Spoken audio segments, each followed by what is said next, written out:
Now we are going to talk about fermented food, and I have so many to show you now because I've been doing all these cooking days for you and recording them.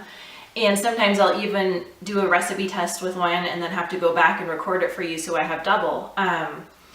But fermented foods, especially fruits and veggies, which is what we focus on in the freezer cooking class, the fermentation cultures the beneficial probiotics that are found in our everyday air. And it does this in a really amazing way. And with those probiotics, as you know, probiotics are essential for gut health, which is also essential for digesting your food.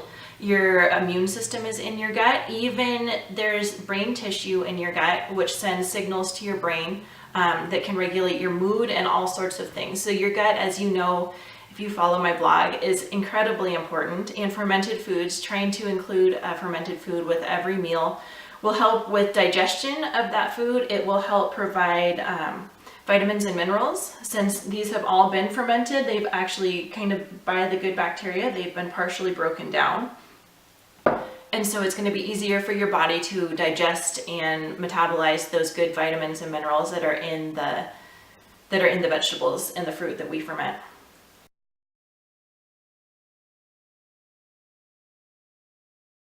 So this is sauerkraut. I made this with a white cabbage or a green cabbage.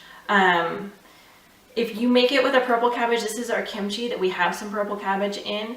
It will turn pink. If you make it with half and half, it turns like a bright fuchsia. It's really pretty. My kids love it. So this is sauerkraut, one of the best known fermented foods. And unlike the stuff in your grocery store, this contains the probiotics and it still has the enzymes because it's a raw food. It hasn't been pasteurized. The sauerkraut's from our Cozy Winter Supper class. These cultured Italian veggies are from our Mediterranean meals. Has our cauliflower in there. And for people that don't like cauliflower or they feel like cauliflower makes them burp, the culturing can really help with that. It makes it a delicious condiment to have with any of your Italian dinners. This is beet kvass, also from the Cozy Winter Suppers class, and this is good to use in to use in salad dressing. So any place that you would use vinegar, especially along like some beet kvass and some oil, and drizzle that over your salad or your cooked veggies, and it has those probiotics. And beets also are known for their liver detoxing. Beets are also known to be good liver detoxers. So if you're struggling with detox or you're struggling with being sensitive to everything like multiple chemical sensitivities, having the beets might help you clear out your liver and be able to process toxins better. This is fermented salsa, and you can see this is mostly gone. I looked for a whole jar and we don't have a whole jar in the fridge. This is our favorite condiment, our favorite ferment.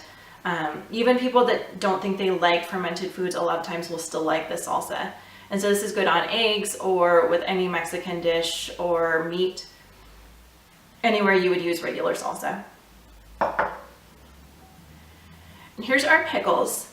And it took me a long time to get pickles that I was happy with, that I was culturing myself. I love Bubby's pickles from the store, but they're about $5 a jar, so I don't always buy those. And we can go through a jar of pickles in a day easily. We all love pickles.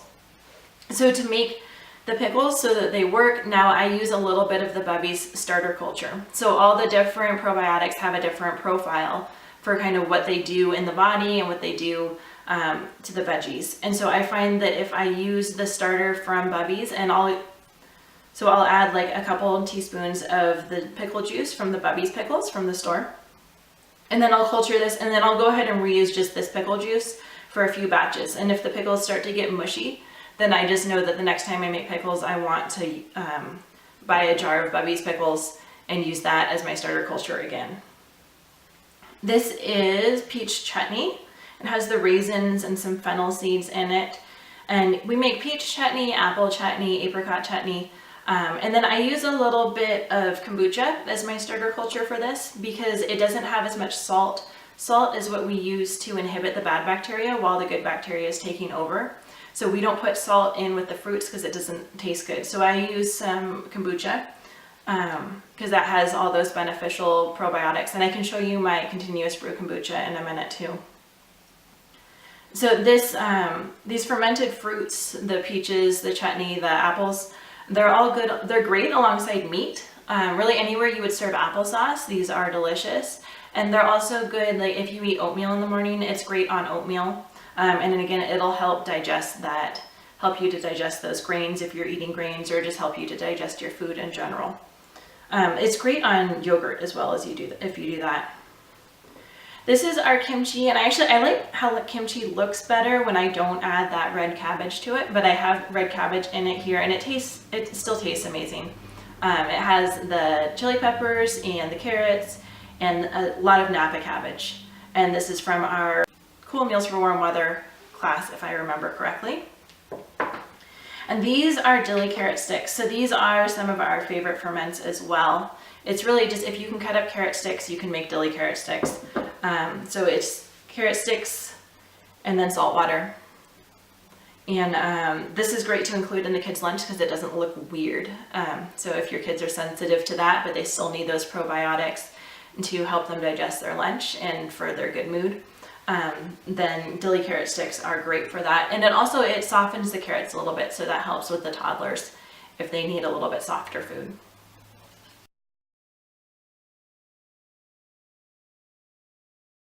So one of the questions that I get the most about fermented food is, how do you know you're culturing the good stuff and not the bad stuff? Oh, and then another question is, this is lactofermentation, but I'm allergic to milk. Can I still do it?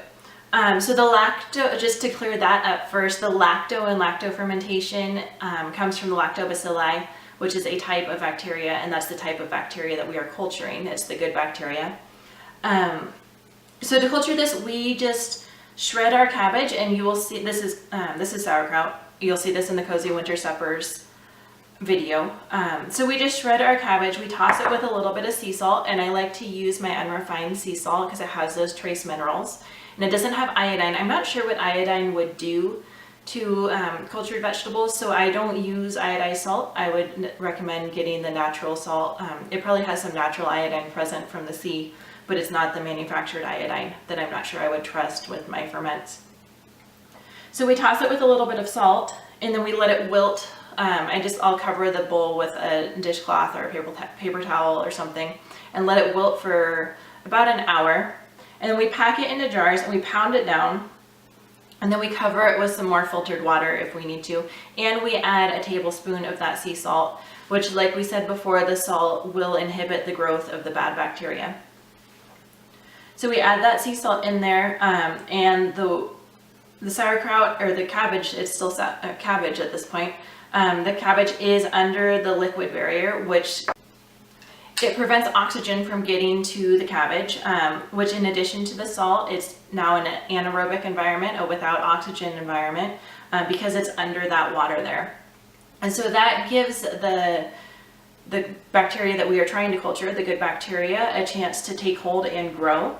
And also, in addition to it being underwater, I like to do this in canning jars, and this is a little bit controversial, but it's always worked for me. I've made probably hundreds of jars of fermented vegetables, and I think I've had 2 go bad. But I like to do it in canning jars because they are airtight, so that kind of makes it so that even if the cabbage is out of the water bath a little bit, it's only got like that much air before the good bacteria has to use that before the bad bacteria will die off. And so we let it culture on our countertops for like 3-5 days. You can even, if you have a basement and you want to culture it for longer, you can just put it in the basement and it'll keep down there for months. Traditionally, it was kept in a root cellar. And then we can transfer, when we're done culturing it and we're ready to go into it, we just transfer it to the fridge and keep it. I keep them in the door of my fridge just for easy access, and use them as a condiment in your meals. And like we said, it has those beneficial probiotics. It has the easily absorbed vitamins and minerals because they're partially been broken down. It's just a really good thing to help your general well-being and health with those probiotics. And for those that don't do dairy because of an allergy or because you just don't do dairy, this is a great way that's not milk kefir and it's not yogurt to get those probiotics into your system. So ideally, we would use a fermented food with every meal to help with that digestion, and we just use it as a condiment. I'll add some of this to a salad and we'll eat it sometimes as a side dish like a salad, but really you just need to introduce a little bit with each meal and you're good to go.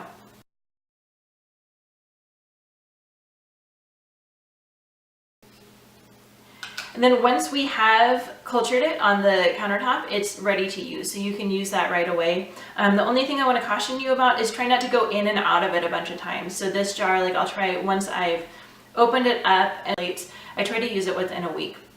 Because every time we go in and out of our ferments, we're introducing all the good and the bad bacteria from the air. And it's just more likely that it's going to spoil. So I try to package them in smaller jars. If you want to use like the little pint jars instead of quart jars, because you're not going to use as much, then I would do that. Just use whatever you can go through in about a week.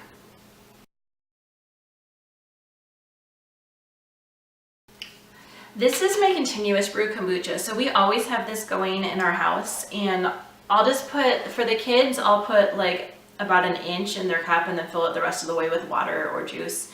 And I don't think it is slightly alcoholic. I have gotten a buzz before somebody told me it wasn't alcoholic, so I drank a big cup of it and I definitely got a buzz from it.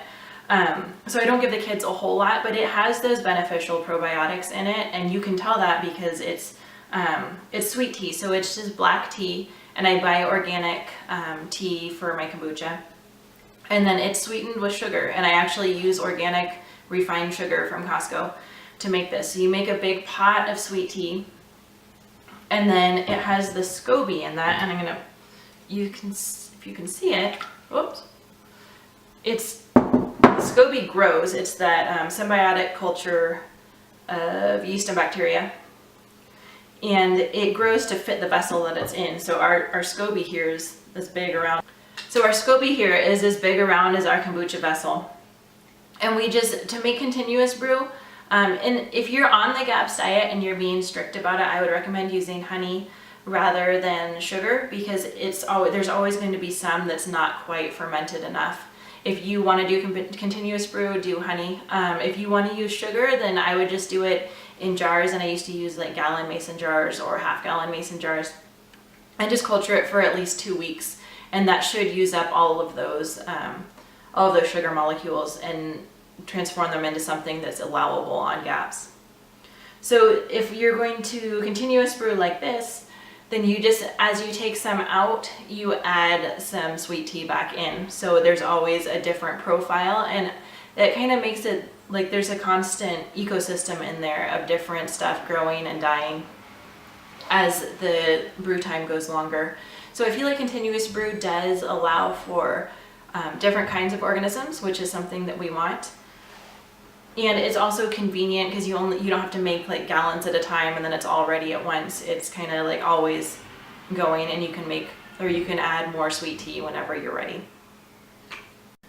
So yeah, this is our kombucha, and I do use this in our fruit ferments just because I don't use whey, because I have so many of my readers that have dairy allergies and I don't want to use whey. In Nourishing Traditions, she recommends dripping yogurt and using the whey, and I've done that before for our family, but I stopped doing that when we eliminated dairy for a while, and I've just been using either the salt in the vegetable ferments, which is plenty, or the kombucha in the fruit ferments, and it's always worked for me, so I hope that it works well for you as well. So I hope you found this helpful. As always, if you have any questions, just leave a comment for me below. There's some amazing people in this freezer cooking class as well, so I'm excited to have you all on board. And you guys know you're such a wealth of knowledge that I'm excited to see what you can help each other with as well. So I will get back to you as soon as I can, and thank you for joining me today.